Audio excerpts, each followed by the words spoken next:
നമ്മൾ നാട്ടിലേക്ക് യാത്ര തിരിക്കുന്നു. എന്താ പറയുക, ഒരു വല്ലാത്തൊരു വിഷമമുള്ളൊരു ഇതാണ്.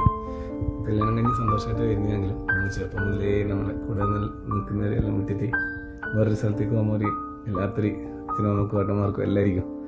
എനിക്ക് 3 ചേച്ചിമാരുണ്ടായേ, അവരെല്ലാം കല്യാണം കഴിഞ്ഞ് പോകുമ്പോൾ എനിക്കും ഇതേപോലെ തന്നെ സഹിക്കാൻ പറ്റാത്ത വിഷമായിരുന്നു.